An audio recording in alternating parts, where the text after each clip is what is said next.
Assalamualaikum warahmatullahi wabarakatuh.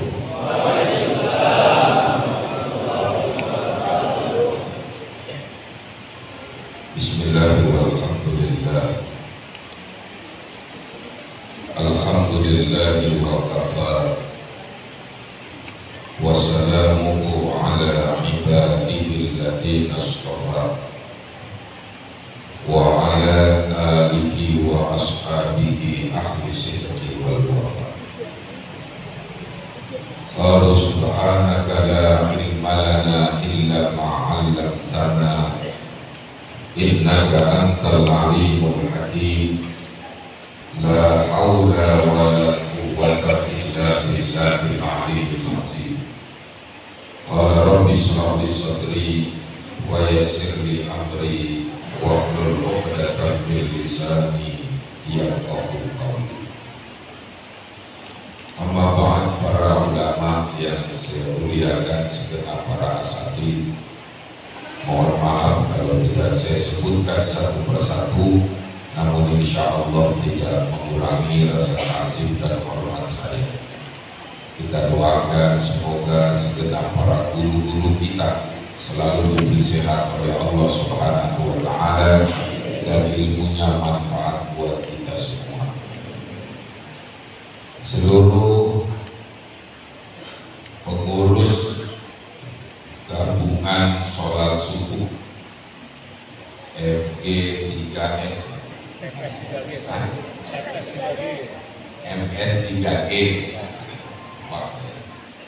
saya ingatnya FG Verdi Sambo. Yang saya hormati jajaran pengurus Masjid Al-Huda Abdul Aziz, yang saya hormati kebetulan kawan saya Haji Abidin, beliau kemarin hajian bareng saya, jadi pimpinan saya kemarin beliau karena ketua kloter. Ibu, bapak, dan saudara-saudara sekalian rahimahullah. Pertama, kita bersyukur kehadirat Allah. Alhamdulillah, pagi ini semenjak subuh kita duduk di rumah Allah ini, kita melaksanakan sholat subuh berjamaah, membaca maulid Rasul, dan kita lanjutkan dengan kajian-kajian. Dan insya Allah yang kita lakukan pada subuh ini disaksikan oleh para malaikat, dan Allah cinta kepada kita semua. Mudah-mudahan di yaumil qiyamah tempat ini dijadikan salah satu istana di dalam surga Allah Subhanahu wa Ta'ala. Ini kenikmatan yang paling besar dalam hidup. Ketika kita diberikan iman dan Islam, ketaatan kita kepada Allah, lalu Allah mencintai kita, ini nikmat yang paling sempurna. Tidak ada nikmat yang paling sempurna. Bahkan kata Imam Asy-Sya'rawi, nikmat yang paling sempurna ketika Allah ridho kepada kita. Imam Asy-Sya'rawi ini memberikan dan membagi nikmat itu, rezeki itu ada 4. Apa kata beliau? Yang pertama, al-mal adna darajatur rizq. Ternyata kata Imam Asy-Sya'rawi, harta adalah rezeki yang paling rendah di hadapan Allah. Jadi harta yang selama ini dicari oleh manusia, yang dikejar oleh manusia, yang kadang-kadang karena harta orang tidak lihat halal dan haram, yang karena harta apapun dilakukan, fitnah sini, fitnah sana, tembak sini, tembak sana. Ya dia tadi itu kelompoknya sambung lagi tembak. Itu kan yang dicari karena harta. Kita nggak bisa bayangin menyimpan berapa? 900 miliar. Itu baru di dalam rumahnya, di dalam mall. Kita nggak bisa bayangin itu sisanya pada kemana. Makanya sekarang buzzer kan yang berani ngomong, Pak. Buzzer kan yang berani ngomong, sekarang ada yang berani bicara buzzer. Iya, pada diem semua buzzer. Ya udah ketahuan kali duitnya dari mana, dari situ. Jangan-jangan juga Allah lagi buka semua. Jadi karena harta, orang kadang-kadang berbuat semau-maunya, padahal di mata Allah, kata Imam Asy-Sya'rani, al-mal anna darajat rizq, harta itu adalah rezeki yang paling rendah. Lalu apa boleh orang Islam itu kaya? Apakah boleh kaya? Boleh. Siapa yang larang? Kalau perlu orang Islam kaya, nggak apa-apa. Kalau umat Islamnya kaya semua, negara makmur dipimpin oleh pemimpin yang kaya, nggak ada korupsi. Karena pemimpinnya pada susah, kadang-kadang ya dari mulai lurah umpamanya. Kalau ada pemimpin susah kan yang dicari apa dia harta. Apalagi modalin dulu anggota dewan, mau jadi anggota dewan, modalin berapa miliar, begitu jadi kan pengen kepulangan dulu. Ya kan gitu. Gak ada logikanya yang gak pengen kepulangan. Rezeki saya sekarang yang namanya korupsi udah di mana-mana, Pak. Makanya ada anekdot. Jadi ada pejabat Cina sama pejabat Indonesia berteman. Suatu saat pejabat Indonesia kunjungan ke Cina.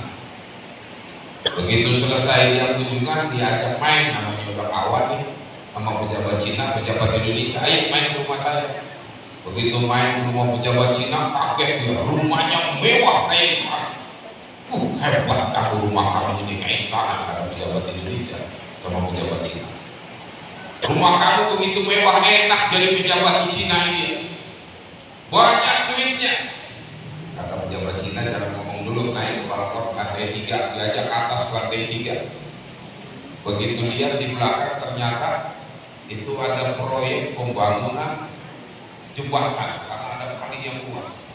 Kata pejabat Cina, kamu tahu itu proyek jembatan? Iya, besar itu proyek, betul. Mestinya itu proyek sudah selesai. Kata pejabat Indonesia, kenapa belum selesai? Karena duitnya saya buat bikin rumah ini sisanya. Rumahnya dikorupsi. Satu saat Cina ini berangkat di pejabat Cina ke Indonesia. Begitu selesai kunjungan, diajak ke rumah temannya. Begitu diajak ke rumah temannya, rumahnya lebih mewah lagi di pejabat Indonesia. Wah, ternyata rumah kamu lebih hebat, lebih mewah. Enak jadi pejabat di Indonesia ini. Udah dia ngomong naik ke atas, dia ada balik lantai ke balkon lantai 3. Kamu tahu itu sungai? Betul. Mestinya di sini udah ada jembatan. Terus kenapa belum dibuat? Ya mestinya sudah selesai. Kenapa belum dibuat? Ya karena duitnya saya buat bikin rumah ini lebih parah lagi pejabat Indonesia. Jembatan yang belum dibikin duitnya udah habis. Jadi banyak kadang-kadang orang karena harta jadi begitu. Jadi kembali, apa boleh kita kaya? Boleh. Ustaz kaya boleh. Kiai kaya boleh, gak ada masalah. Gua dianjurkan kita kalau perlu seimbang hidup dunia akhirat. Kalau jadi ustaz kaya kan begitu ceramah, gak terlalu ngarepin amplop. Ini kan bahayanya kalau dakwah ngarepinnya kayak gitu, repot. Silakan, gak apa-apa kok. Kayak dulu ada seorang ulama sufi. Ini saya ngomong sampai jam berapa nih? Ada waktunya kan? Jam 6 seperempat.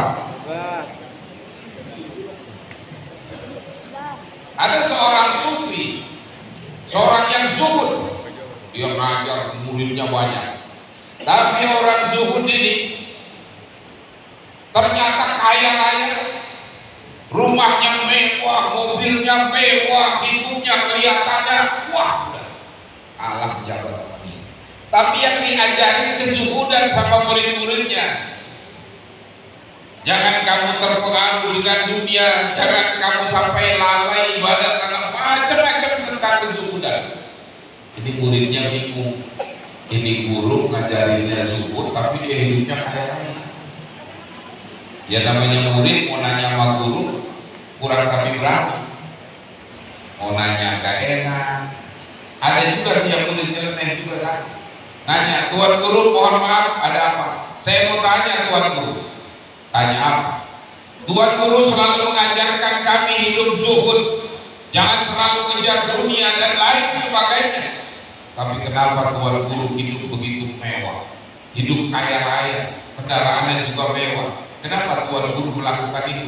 Tidak sesuai dengan yang diajarkan sama kami. Oh, kamu mau jawabannya? Betul. Akhirnya kata ulama sufi ini yang sudah. Ayo beberapa orang ikut saya. Jadi guru karena orang kaya punya kuda juga di rumahnya. Ayo naik kuda, ikut saya keliling-keliling. Berapa muridnya ikut naik kuda keliling. Masing-masing muridnya ini dikasih mangkok ada airnya, mangkok diisi air, dikasih gantungan iketan apa namanya nih kalau kita eneng-enengan gitu. Ini mangkok, ini ada air, ini ada tentengannya. Ayo kita ikut saya naik kuda. Tapi ingat, jawabannya nanti setelah selesai kita keliling.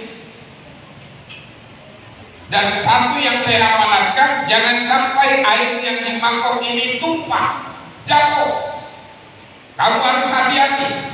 Kalau itu kamu lakukan, nanti kamu akan bertemu dengan jawabannya, ketemu sama jawabannya. Begitu Tuan Guru. Iya. Masing-masing dikasih mangkok, kasih air, keliling. Keliling, tempatnya indah, pemandangan indah, rumah-rumah mewah. Semua muridnya ini yang diperhatiin itu mangkoknya, jangan sampai airnya itu jatuh. Terus diperhatiin sampai beberapa lama keliling, sampai lagi di rumah guru. Kata gurunya, bagaimana mangkok airnya jatuh nggak? Oh nggak jatuh Tuan Guru, ini saya selamat semuanya. Terus bagaimana pemandangan selama perjalanan tadi? Apa yang kamu lihat? Itu pemandangan bagus semuanya. Saya nggak pernah perhatiin itu Tuan Guru. Ada pemandangan indah apa saya nggak tahu. Yang saya perhatikan adalah air di mangkok jangan sampai jatuh, sesuai dengan pesan guru. Kata gurunya, itulah jawaban. Itulah jawabannya. Ketika kamu jalan yang kamu perhatikan air di mangkok, kamu tidak lihat bagaimana pemandangan yang indah, bagaimana kamu lihat gedung-gedung yang mewah, kamu nggak perhatian, kamu perhatikan itu. Itulah sesungguhnya yang aku rasakan. Aku punya mobil mewah, punya rumah mewah, punya kendaraan mewah, punya kuda, semua aku miliki. Tapi itu tidak pernah mempengaruhi aku. Yang aku perhatikan cuma satu, bagaimana aku selalu memperbaiki hati ini. Jangan sampai terlalu cinta kepada dunia seperti kalian tidak terpengaruh dengan gambaran perjalanan yang kamu perhatikan cuma air yang ada di atas mangkok. Masya Allah. Orang sufi kayak ini boleh bertanya. Makanya kita diajarkan doa, Allahumma ja'ali dunya fi yadi wa la taj'alha fi qalbi. Ya Allah, jadikanlah dunia di tanganku, tapi jangan kau jadikan dia di hati.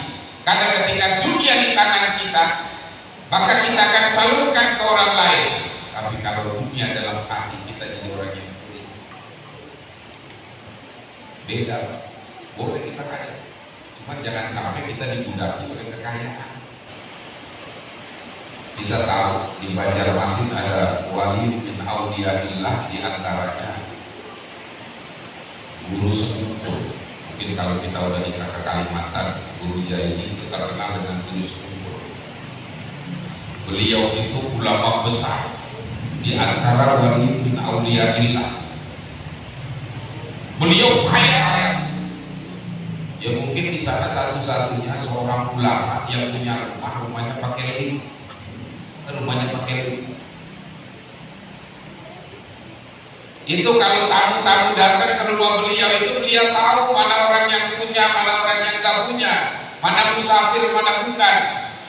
Jadi kalau tamu datang, beliau tahu ini orang nggak punya, langsung kasih duit. dikasih amplop, kasih duit, beliau tahu. Jadi beliau bukan minta, tapi beliau kasih. Beliau itu kalau ada orang datang membuka warung minta doa, Tuan Guru saya buka warung di sana, uangnya biar berkah, doain. Didoain. 2-3 hari kemudian itu beliau datang ke sana makan. Banyak dagang lontong, dia makan lontong. Wah, ini kan ramai muridnya. Oh, Tuan Guru makan ini. Tukang lontong sana datang. Dan beliau itu kalau ngajar, ya muridnya itu kurang lebih sekitar sekali beliau ngajar itu ya sampai 15.000 orang. Beliau kalau ngajar itu paling sedikit mungkin antara 10 sampai 15.000 orang yang ngaji, yang ikut ngaji. Muridnya itu kurang lebih sekitar saya dengar 15 sampai 20 ribuan. Komplek beliau, makam beliau sekarang ini, itu kalau kita masuk ke makamnya, sekarang sedang direnovasi 2 tahun ini. Terakhir 3 minggu yang lalu, lebih saya kesana. Itu udah kayak kita ke makam Rasul. Dan tidak ada satupun di sekeliling itu orang yang minta-minta. Biasanya kan kalau kita ziarah tukang minta-minta ke Wali Songo, baru turun dari mobil aja kita buru-buru berdoa. Di makam beliau tidak ada orang yang minta-minta. Kenapa? Karena karakter beliau tidak pernah minta, tapi beliau memberi. Dan kita nggak tahu rezeki itu datangnya dari mana. Bahkan kata saudaranya cerita, kadang-kadang dia tahu di satu kampung ada yang kesusahan, di kampung ini susah semuanya. Bawa kasih 1 dus, ternyata dilihat uang miliaran. Kita nggak tahu dari mana. Jadi kembali, rezeki boleh, kaya boleh, nggak apa. Tapi ingat kata Imam Asy'arawi bahwa harta adalah rezeki yang paling rendah di hadapan Allah. Makanya kita juga jangan sampai terlalu tunduk kepada orang-orang kaya, Pak. Hidup kaya boleh, tunduk sama orang kaya nggak boleh. Berteman nggak apa-apa. Kadang-kadang maaf ya, kalau kampung saya kadang-kadang ada lah ustaz-ustaz nggak boleh kenal sama orang kaya, besok udah mau proposal. Baru kenal sama orang kaya 2-3 hari, besoknya udah mau proposal. Ya ceneng tuh orang kaya, lama-lama gua baru kenal aja udah begini. Rezeki Allah kasih. Kalau udah Allah kasih gampang semua. Orang yang terlalu banyak duduk sama orang kaya, kata seorang ulama, apa yang terjadi? Dia akan menjadi hubud dunia, terlalu cinta antaranya kepada dunia. Duduk sama orang-orang fakir, ini akan tambah kesyukuran. Jadi duduk sama orang fakir, bersyukur kita. Kenapa? Yang kita punya belum tentu mereka nggak punya, belum tentu mereka punya. Tapi yang lebih nikmat lagi apa?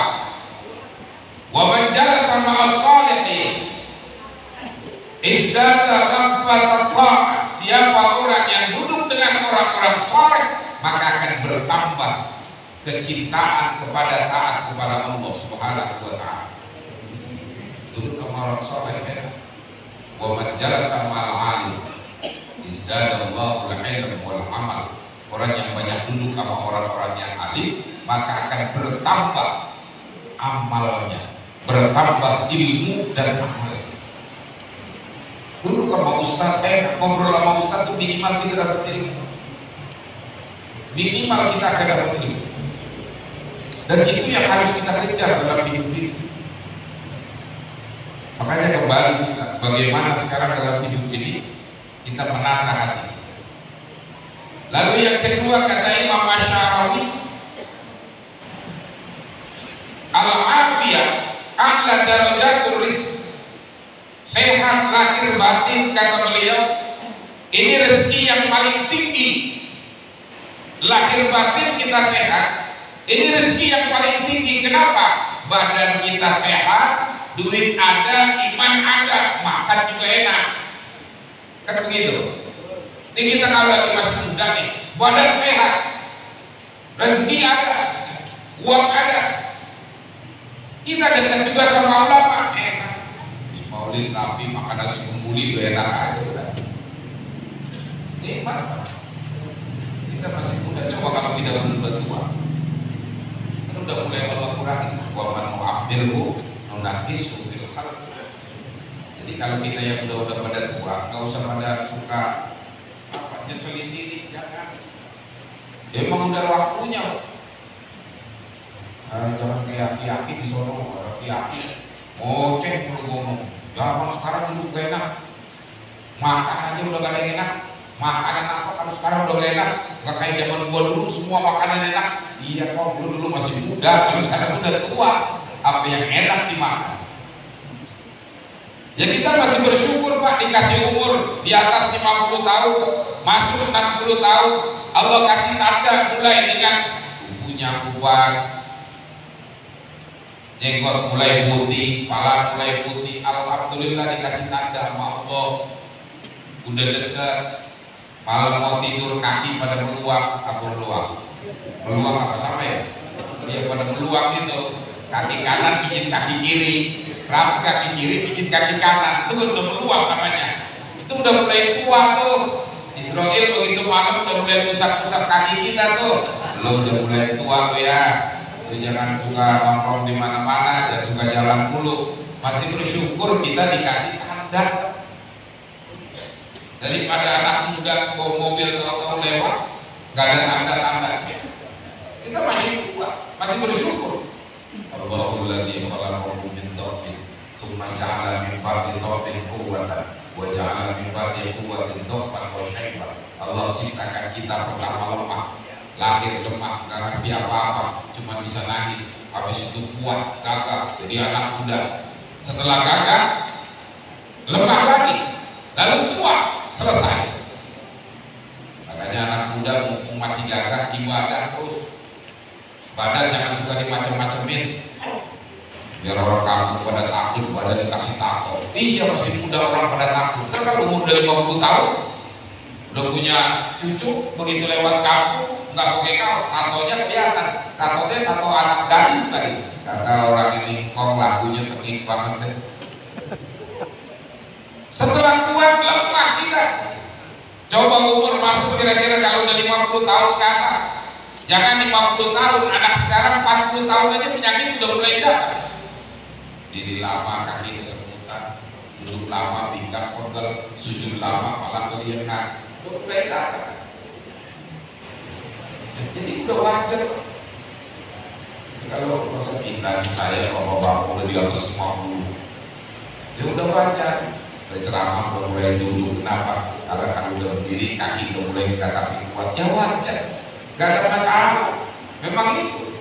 Dan Allah kalau cinta kepada hambanya boleh jadi sebelum hambanya dipanggil oleh Allah untuk menghilangkan dosanya. Kadang-kadang kalau dia kaya hartanya sedikit-sedikit diambil.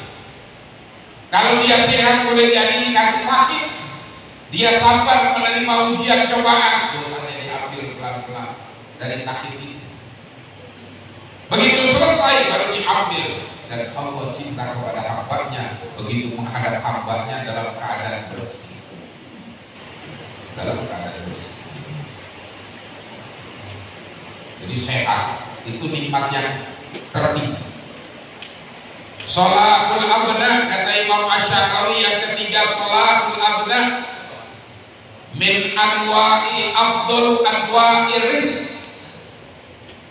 Punya keturunan yang baik, punya anak yang baik, ini sebagian daripada keutamaan rezeki. Jadi ada yang tinggi, ada yang utama, lain.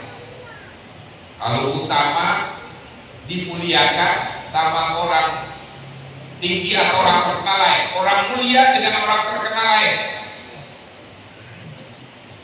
Kalau orang terkenal boleh jadi siapa aja kenal dia, tapi belum tentu mulia. Tapi orang mulia walaupun tidak terkenal kan, tapi kadang-kadang begitu dimuliakan. Terkenal belum tentu mulia. Oh dia sebagai pemimpin terkenal di mana-mana. Siapa yang terkenal sama dia? Jangan dalam negeri, luar negeri yang kenal sama dia. Terkenal apa ya? Terkenal bohongnya, bapaknya. Bisa aja. Orang mulia lain-lain. Yang Allah lihat itu nilai kemuliaan, bukan terkenal. Makanya anak itu bagian daripada kemuliaan. Nah itu yang keempat tadi kata Imam Asy-Sya'rawi yang terakhir, wa amma ridha rabbil alamin fa huwa tamamul arzaq. Jadi ridho Allah adalah kesempurnaan yang paling tinggi yang diberikan kepada manusia. Cari ridho Allah gak gampang, susah. Setiap kita ingin mencari ridho Allah, makanya kita ngerti kalau ada satu hadis Nabi, nanti ketika di hari kiamat yang pertama dipanggil adalah para ulama, para kiai dipanggil. Begitu Allah tanya apa yang kamu perbuat, mada ta'mal, ya abdi, apa yang kau perbuat ketika kamu di dunia? Kata ulama ini, kata ustaz ini, aku mencari ilmu karena engkau ya Allah, dan aku amalkan mencari ridho. Kata Allah, kadzabta, kamu bohong. Kamu cari ilmu hanya ingin dikatakan jadi orang alim, dan yang kamu ajarkan hanya kamu menginginkan dunia. Maka kata Allah,